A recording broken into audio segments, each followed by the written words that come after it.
Mesdames, Messieurs, bonsoir. Merci de nous rejoindre pour ce journal de ce lundi 22 juin. Au sommaire, formation sur la réintégration et la réinsertion des détenus impliqués dans des actes terroristes ou criminels. Renforcement des capacités nationales en hydrologie isotopique par l'AIEA aux Comores.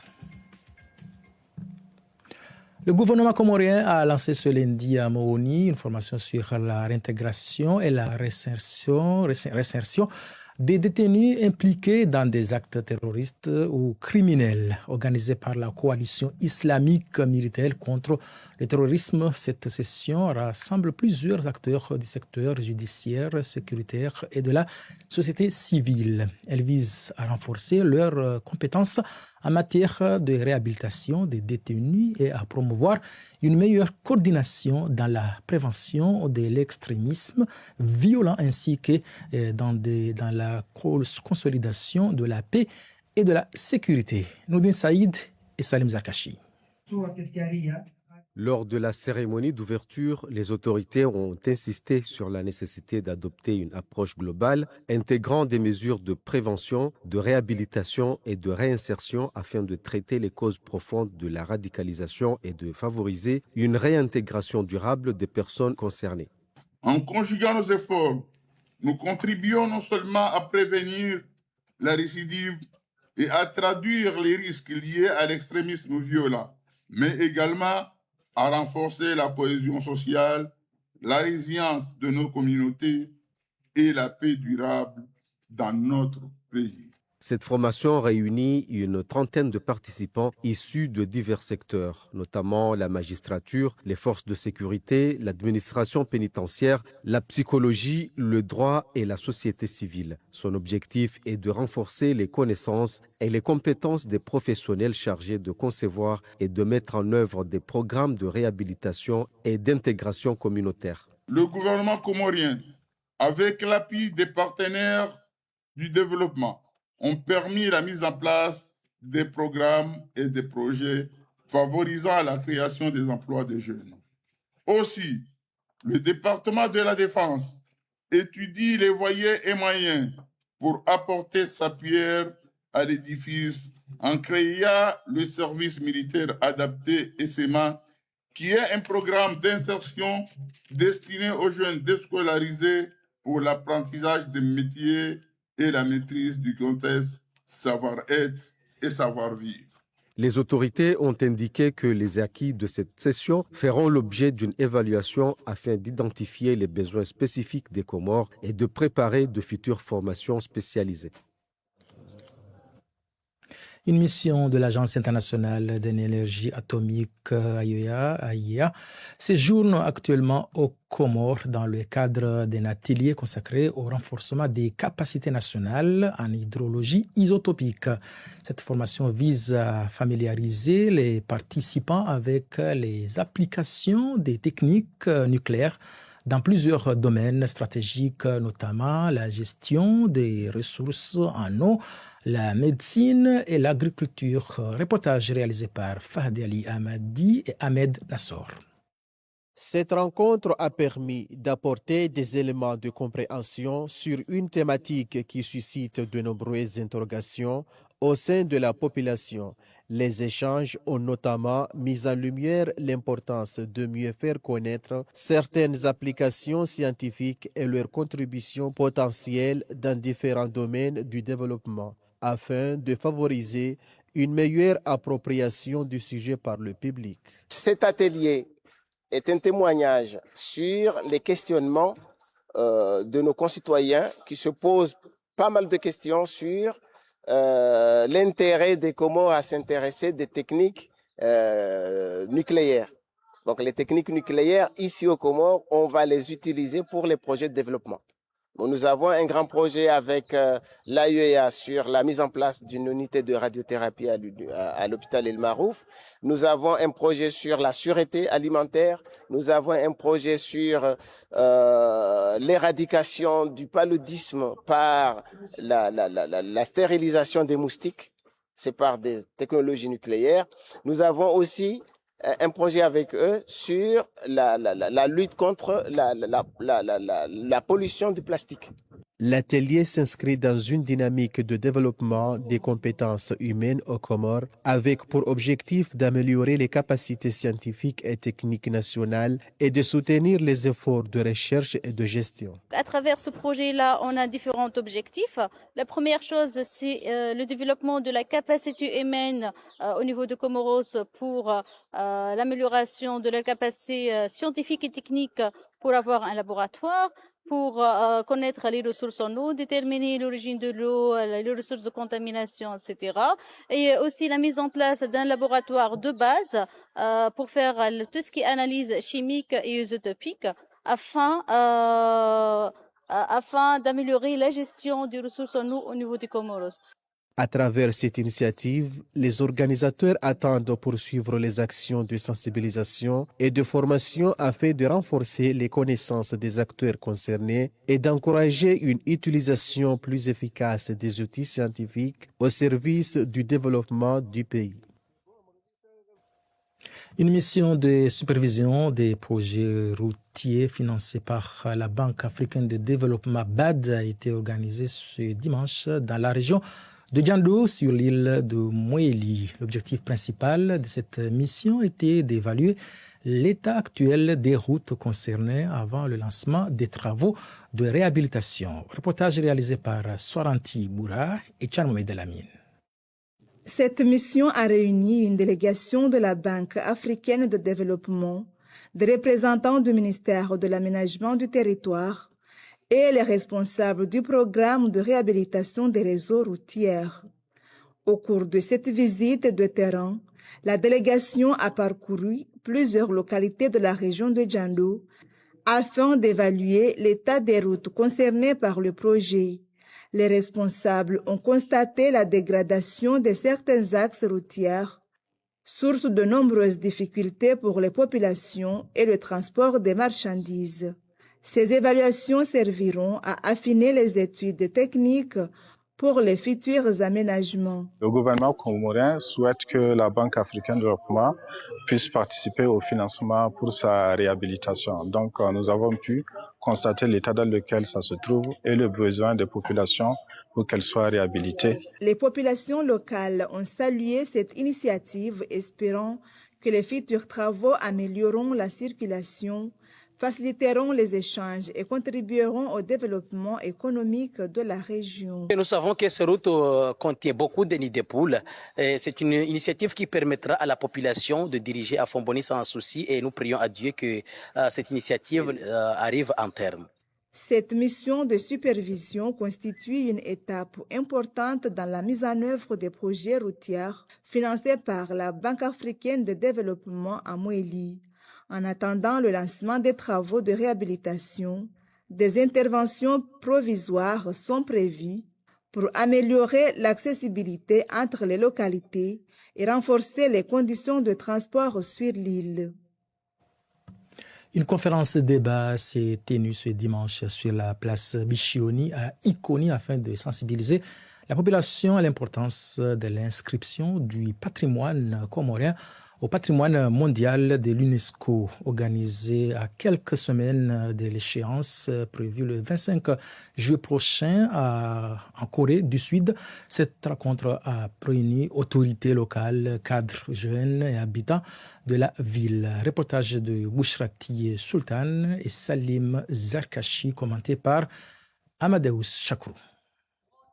L'objectif de cette conférence est d'informer et mobiliser largement la population, car cette candidature pourrait marquer un tournant dans la valorisation du patrimoine culturel national. Au cœur du dossier figure notamment la ville d'Ikoni, dont plusieurs sites témoignent d'un passé historique exceptionnel. Parmi eux, le palais des sultans et Intibé d'Ikoni, plus connu sous le nom de Kabilicher, occupe une place centrale. Ce monument emblématique constitue l'un des principaux atouts de la candidature comorienne. Les échanges ont également été marqués par la présence de la députée de la circonscription, du maire de la commune, ainsi que de nombreuses personnalités et cadres locaux. Ensemble, ils ont souligné les enjeux de cette reconnaissance internationale, mais aussi les retombées potentielles pour Iconi et pour l'ensemble du pays. Tourisme, emploi et renforcement de l'identité nationale.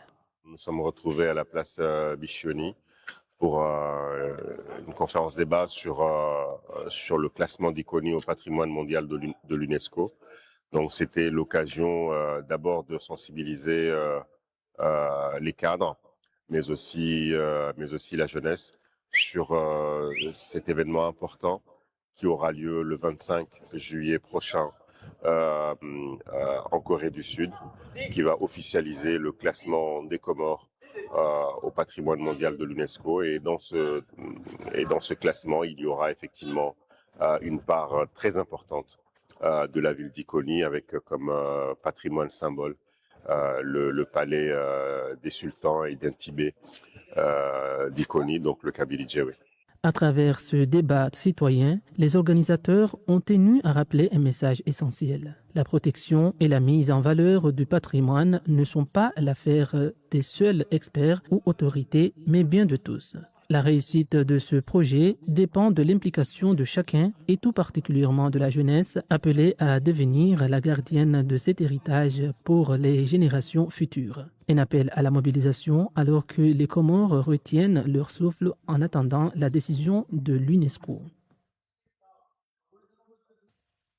Un nouveau lot de vitraux blancs a été placé samedi en phase d'acclimatation dans les serres du projet de développement agricole. Cette étape essentielle permet de préparer les jeunes plants à leur future transplantation avant leur distribution aux agriculteurs. L'initiative s'inscrit dans la stratégie gouvernementale de renforcement de la production agricole et de promotion de l'autosuffisance alimentaire aux Comores. Reportage d'Anzimia Iboura Abdou et Mohamed Issiaka, commenté par Salima Amadali.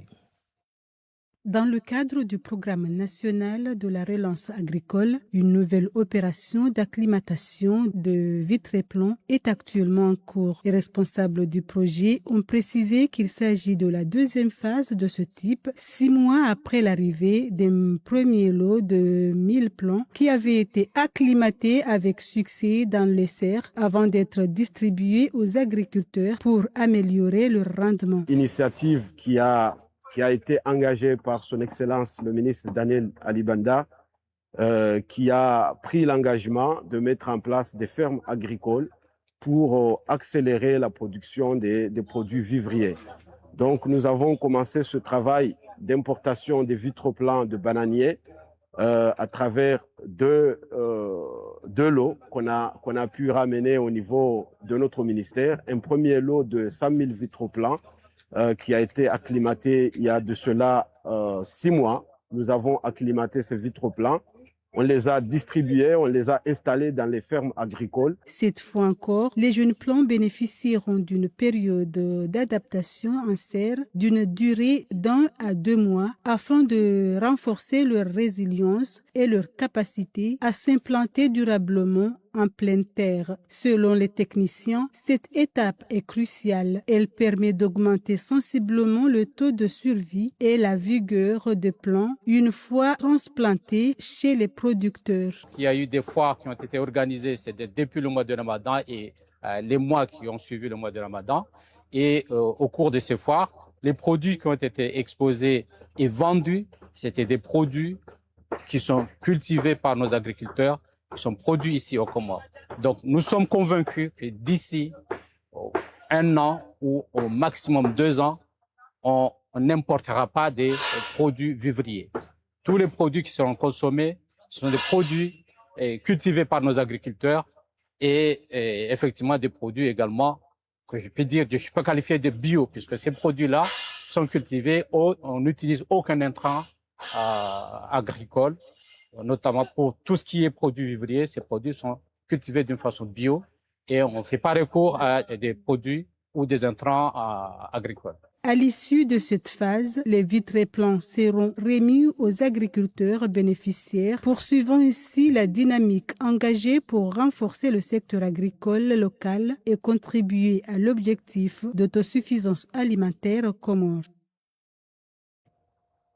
À Fumbouni, le jeune entrepreneur Hachim Saïd Hassan a inauguré un point de vente de produits alimentaires destiné à faciliter l'approvisionnement des habitants de Mbadjini, à limiter leur déplacement vers Moroni. La cérémonie d'ouverture marquée par la présence des notables et de nombreux habitants a témoigné du soutien de la population à cette initiative. Reportage de Mohamed Issiaka, commenté par Absoir Msaidié.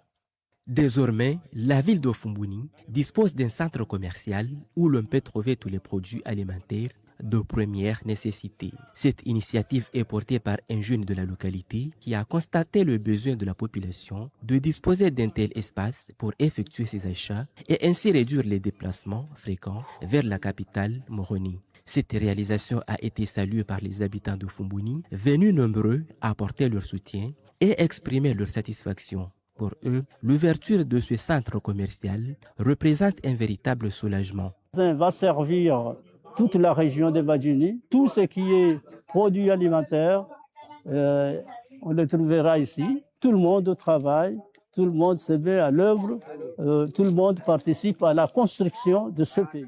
Selon l'initiateur du projet, il a choisi d'investir dans le secteur de l'alimentation car il s'agit d'un domaine essentiel à la vie quotidienne. Les habitants de Mbadjini éprouvaient souvent des difficultés à s'approvisionner en certains produits. Nous avons aujourd'hui décidé de créer une société commerciale dans le but d'alimenter Fumbouni et sa région en produits alimentaires, en poulet et en viande aussi, parce qu'il était inadmissible que dans une ville comme Fumbouni, on ne trouve pas les possibilités d'acheter des produits facilement et en gros. Une telle mobilisation de la population démontre que les Comoriens sont prêts à soutenir les jeunes qui souhaitent investir et entreprendre dans le pays. C'est ce qu'a également souligné le président du SINACO lors de cette cérémonie de lancement. Volet santé et l'accès aux soins de santé demeure un défi pour de nombreuses localités. Afin de rapprocher les services médicaux de la population, une caravane médicale chinoise s'est tenue à l'école primaire de Koni Jojo en juin. Cette initiative est portée par la direction générale de l'hôpital de l'amitié Comore-Chine de Bambao Mtsanga en collaboration avec l'équipe médicale chinoise. Toifani Hamadi, compte rendu de Ania Hamadi. Cette 17e consultation gratuite de la mission des médecins chinois a débuté par une sensibilisation des comportements des femmes enceintes, suivie de sensibilisation sur les gestes de premier secours.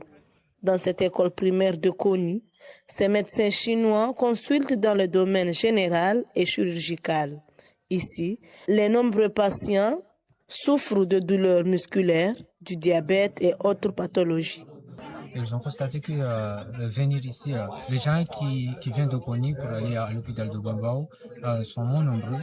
Donc, ils ont choisi cet endroit pour venir les voir eux-mêmes et les donner des médicaments gratuits parce que la plupart des patients qui vont à l'hôpital de Bambao n'ont pas d'argent pour payer leurs médicaments. Et c'est ça. Cette mission prévoit de consulter plus de 150 patients, un chiffre qui n'est pas élevé, car le besoin sanitaire se ressent à travers la participation de ces personnes. On a planifié qu'on a besoin à peu près de 150 à 200 personnes. Et puis, on a découvert qu'ici au Comores, la plupart des gens souffrent de douleurs musculaires et puis des problèmes de colonne vertébrale, ce genre de choses. Des femmes enceintes qui souffrent de pathologies féminines sont également examinées par ces gynécologues. À noter que cette initiative est salutaire d'après les différents patients que nous avons interrogés. Une opération de nettoyage des mangroves s'est tenue hier aux abords de l'Institut national de la jeunesse et des sports, INGS, à l'initiative des responsables de l'établissement et de plusieurs acteurs engagés dans la protection de l'écosystème côtier. Reportage réalisé par Joairia Swali et Ibrahim Mkabao.